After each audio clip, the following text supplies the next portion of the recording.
ណាហើយតែក្រុមមិនទាន់មកមើលផងចាស់ជាកំណាងធ្វើស្អីត្រៀមទុកគ្រូឲ្យជាប់បន្តមករបស់គ្រូឡើងបានអាគីឆាប់ចូលទៅចូល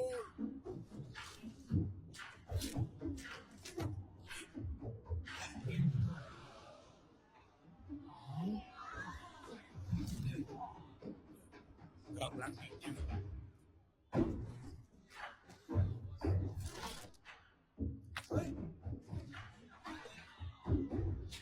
ក្រុមនេះអស់ចាស់ខ្លួនការសម្ដែងរបស់ក្រុមត្រីប្រៃពិតជាសម្ដែងបានល្អខ្លាំងណាស់អ្នកដែលកាន់ក្បាលមុខខ្សែរបស់ក្រុមគឺជាកីឡាករដែលមានអាយុ45ឆ្នាំពិតជាចាស់ពិតមែនហេតុអីបានជាគេចង់ចូលរួមប្រកួតដែរតើមានអ្វីនៅពីក្រោយរឿងនេះដែរទៅអូចាប្តីអូនណ៎ប្តីខ្ញុំតាណ៎អត់thấyពីឯងខ្លាំងមែនខ្ញុំខ្លាំងជាងក្រុមទាំងអស់ត្រូវបានជំរុះអស់ព្រះកណ្ដាលទៅហើយចំណែកវគ្គបន្ទាប់គឺជាវគ្គដណ្ដើមយកការជ័យផ្លូវធ្វើដំណើរទៅគឺចែកជា4ឆ្លងដល់ចុងបញ្ចប់នៃគោលដៅនីមួយៗត្រូវតែដណ្ដើមយកការជ័យនៅចុងបញ្ចប់ក្រុមណាដែលដណ្ដើមបាននឹងអាចឆ្លងទៅកាន់វគ្គបន្ទាប់បានក្រុមមួយអាចប្រើក្បាលបង្សាយបានដល់ទៅ2លោកគ្រូយើងមានអ្នកណាមកកាន់ក្បាលបង្សាយមួយទៀតទៅពុតមែនហើយកុំអានគិតរឿងនឹងឆាប់រើសយកផ្លូវណាដែលមិនសូវមានមនុស្សច្រើនទៅហើយយ៉ានោះក្រុមត្រីប្រែងតើពួកគេដូចជាលើកតែទង់ប៉ុណ្ណោះហាក់ដូចជាមានក្បាលមកខ្សែតែមួយដូចជាពិបាកបន្តិចហើយមើលចុះខាងនោះដូចជាមានតែខាងនោះតែឆាប់មិនអាចមកតែហើយនៅខាងនេះឆាប់មើលតែឆាប់ឲ្យទៅណាលេរនៅខាងនេះកុំឲ្យផ្លាស់ទីលោកគ្រូក្រែងយើងជ្រើសផ្លូវដែលមានមនុស្សតិចទេប៉ុន្តែលើបែរជាមានមនុស្សច្រើនទៅវិញលោកគ្រូខ្លាចស្អីតោះឆាប់ដូរផ្លូវទៅវិញទៅបាត់ណែពួកយើងបានឃើញអស់ហើយដែលមានមនុស្សតិចទេប៉ុន្តែលើបែរជាមានមនុស្សច្រើនទៅវិញលោកគ្រូខ្លាចស្អីតោះឆាប់ដូរផ្លូវទៅវិញទៅបាត់ណែពួកយើងបានឃើញអស់ហើយពួកអាក្រុមត្រីប្រៃនឹងមើលទៅខ្លាំងណាស់ក្បាលមិនផ្សាយពួកគេមានតែមួយទេពួកយើងសហការគ្នាខាងគេឲ្យចិត្តទៅត្រូវឯត្រើយពួកឯងលេងសាច់ពេកហើយបានលេងសាច់ទេ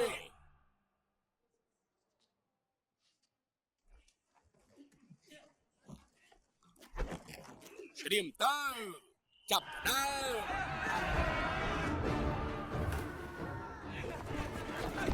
ពេលនេះឃើញថាផ្លូវទី3គឺជាផ្លូវកំពុងប្រកួតយ៉ាងស្វិតស្វាញបំផុតមានក្រុមខ្លះកំពុងតែធ្លាក់ពីលើផ្លូវហើយក្រុមត្រីប្រៃដូចជាកំពុងតែត្រូវបានឡាំគាត់ទាំងក្រុមផ្សេងទៀតតែយ៉ាងណាក៏ដោយក៏គេមិនទាន់ចាត់ទឹកដែរនឹងសល់ច្រើនក្រុមទៀតតើពួកគេអាចរួចដែរទេអូយមើលទៅក្រុមនោះចោលមើលទៅដូចជាវេទនាខ្លាំងណាស់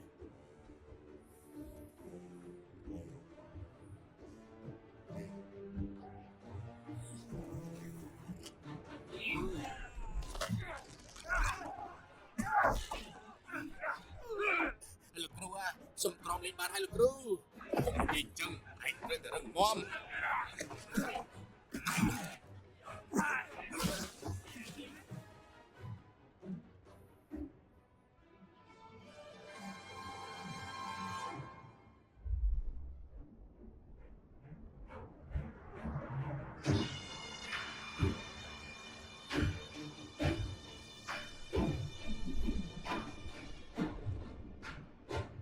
យើងត្រូវតែខ្លាចជាតោជារឿងរហូតទៅលោកគ្រូគួរធ្វើអាម៉េចទៅពេលណាលោកគ្រូតើមានវិធីអីផ្សេងទេបានឥឡូវនេះគ្រូនឹងមិនលាក់តទៅទៀតទេបាច់នេះគ្រូបានរក្សាទុកជាច្រើនឆ្នាំមកហើយទាំងលំបាកទាំងនឿយហន់មិនតែប៉ុណ្ណោះក្រៅពីបែកញើសច្រើនជាងអ្នកដទៃហើយវាធ្វើឲ្យក្បាច់នេះរឹតតែពិសេសដែលអ្នកណាក៏មិនអាចហ៊ានស្រុកមោលជើងត្រីប្រាខ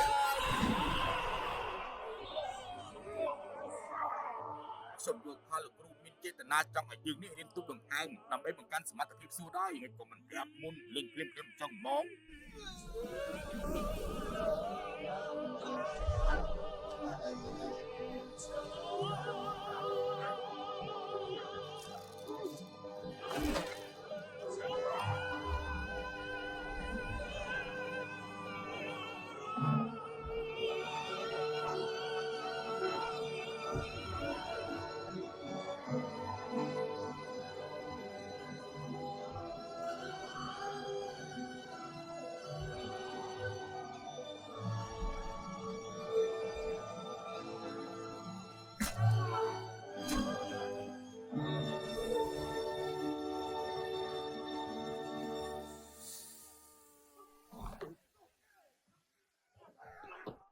លោកគ្រូពេលនេះក្លិនជាងលោកគ្រូអត់ប្រសិទ្ធភាពហើយរ៉ៃយោអាណាតែដឹងថាវិយោទឹកអមមកតាមទៅ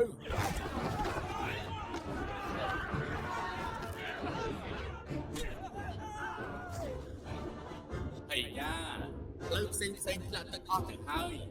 នៅសល់តែផ្លូវទី3តែប៉ុណ្ណោះតែមិនទាន់ធ្លាក់ទៅប៉ុន្តែព្រំត្រីប្រៃនៅតែមានឧបសគ្គរារាំងខ្ញុំយល់ថាមើលទៅប្រហែលជាពួកគេអស់កម្លាំងហើយបានហើយតោះទៅវិញ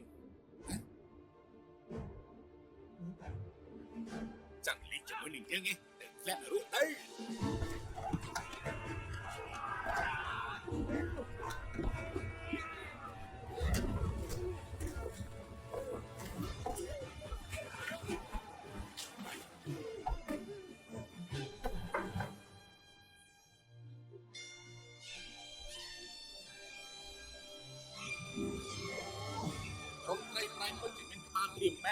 មានក្បាលបង្សាយមួយទៀតបង្ហាញខ្លួននៅលើទីលានហើយគឺជាយុវជនម្នាក់កាន់ដងហាងយុត្រីប្រៃគេបាននាំក្បាលបង្សាយទី2មក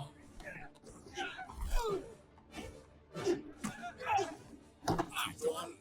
លោកគ្រូឲ្យមកគ្រូមកហាក់ម៉ែវឲ្យលើឡើងពេលនេះខ្ញុំមានកម្លាំងពេញគ្រប់គ្រាន់ហើយចាប់ចូលមក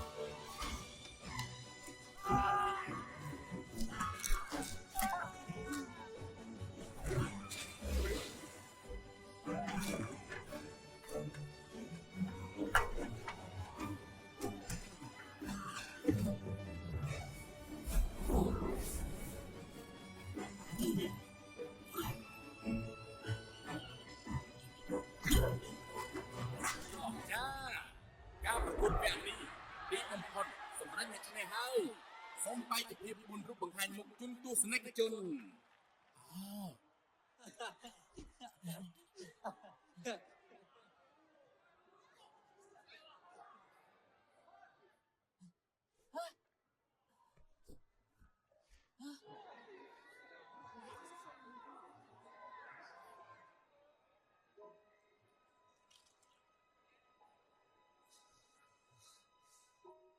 ចន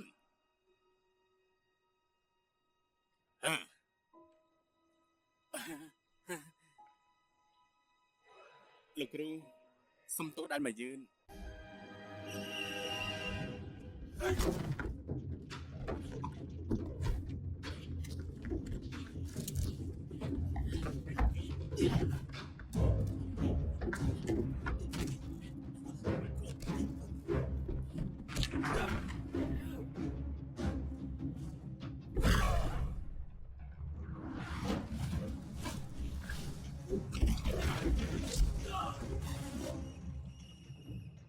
ក្រុមហ៊ូពិតជាខ្លាំងមែនយកឈ្នះបានទាំងងាយទៅលើក្រុមចិនជាបានក្នុងទៅវគ្គផ្ដាច់ប្រត់មុនគេហើយ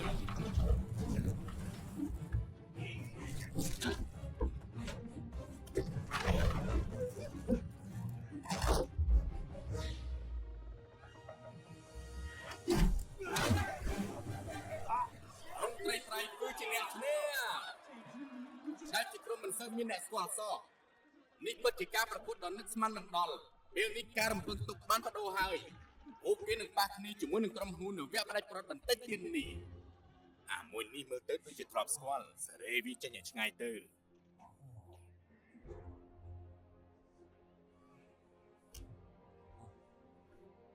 ជន់ លើកនេះពឹងទៅលើឯងហើយក្រុមនោះពិតជារហ័សខ្លាំងណាស់ខ្ញុំមិនស្រាវគេពេកហើយទើបបានជាខ្ញុំចាញ់អស់លោកស្រីអ្នកនាងកញ្ញាវគ្គផ្ដាច់ប្រន់នឹងចាប់ផ្ដើមឥឡូវនេះហើយដូច្នេះសូមអបអរសាទរដល់ក្រុមហ៊ូហើយនឹងក្រុមត្រីប្រៃចូលប្រយ័ត្នវគ្គផ្ដាច់ប្រន់នេះយើងនឹងបានឃើញក្បួនប្រពៃណីបុរាណវិញ្ញាសាបុរាណគឺត្រូវឆ្លងទៅលើតុដែលយើងមើលទៅដូចជាធម្មតាប៉ុន្តែវាពិតជាមិនងាយស្រួលនោះទេយើងឃើញហើយថាក្រុមហ៊ូគឺពិតជាខ្លាំងក្នុងការប្រកួតនេះមើលទៅក្រុមត្រីប្រៃពិតជាពិបាកទប់ទល់ហើយផ្ដើមពួកគេបានឡើងទៅលើភ្នំទី1ហើយក្រុមត្រីប្រៃកំពុងទៅតាមពីក្រោយពួកគេប្រើល្បឿនយ៉ាងរហ័សក្រុមហ៊ូបានវាយលុកមុនក្រុមត្រីប្រៃក៏បានឡើងទៅដល់ដែរពិតជាប្រកែកមែនការប្រយុទ្ធកំពុងតែតឹងតែង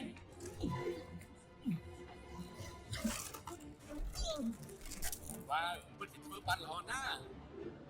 ក្រុមត្រីប្រៃពិតជាពិបាកឆ្នេះហើយក្រុមត្រីប្រៃសង្គ្រោះវិញបានល្អណាស់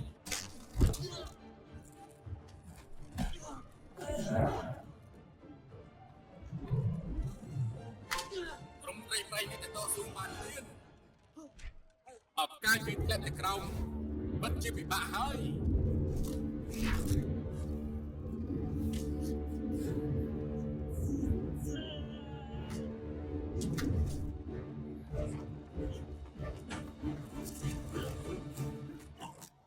អបចាខ្លាំងណាស់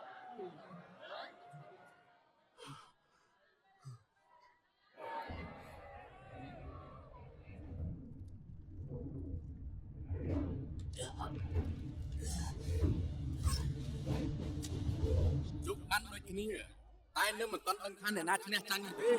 ដូច្នេះយើងត្រូវបន្ថែមការប្រកួតដើម្បីសម្រេចបន្តទៅទៀត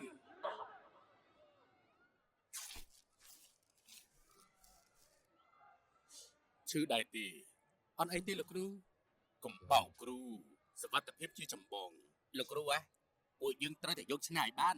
មែនហើយវិញ្ញាសាបន្ថែមនេះគឺក្រុមទាំងពីរត្រូវតែបញ្ចេញសមត្ថភាពរៀងខ្លួនឡើងទៅកាន់មង្គលខ្ពស់បង្ហាញភាពខ្លាំងឡើងទៅទីជំនះចៅក្រមនឹងវិភាគលើបន្ទុកនៃការបញ្ចេញសមត្ថភាពក្បាច់រៀងខ្លួនឡើងទៅកាន់មង្គលខ្ពស់នឹងវិញបំផុតជាពិសេសបង្គោលខៀវដែលមានកម្ពស់16ម៉ែត្រគឺជាបង្គោលដែលខ្ពស់ជាងគេក្រុមទាំងពីរត្រូវឆ្លងកាត់គ្រប់ឧបសគ្គនៃការប្រកួតនេះមានឧបសគ្គច្រើនដែលពិតជាពិបាកក្នុងការឆ្លងកាត់ក្រុមដែលប្រកួតមុនគឺជាកំពូលជើងខ្លាំងគឺក្រុមហ៊ូចាប់ផ្ដើម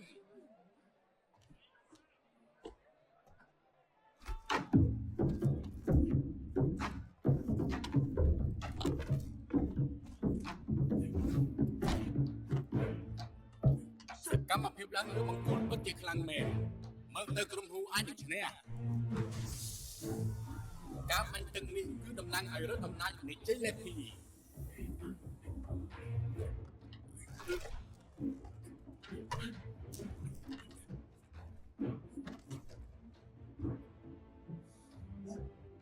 អាចន់ណាជើងអញមិនហើយ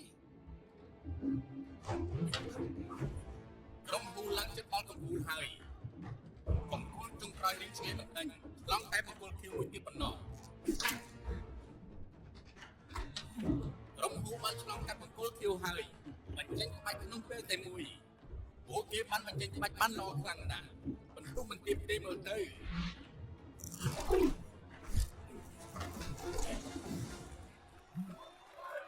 ការសម្ដែងរបស់ក្រុមហ៊ូពិតជាអស្ចារ្យណាស់ជឿអី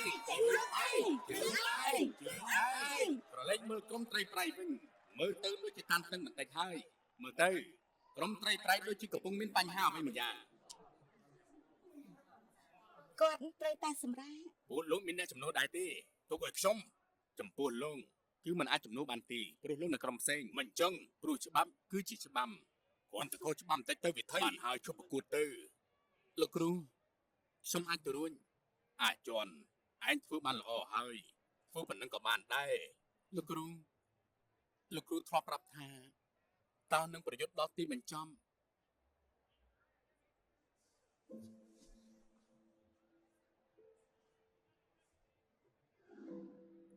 ក្រុមត្រីប្រៃសម្រាប់ចិត្តបន្តការប្រកួតបន្តទៅទៀតពិតជាការតស៊ូដ៏អស្ចារ្យមែន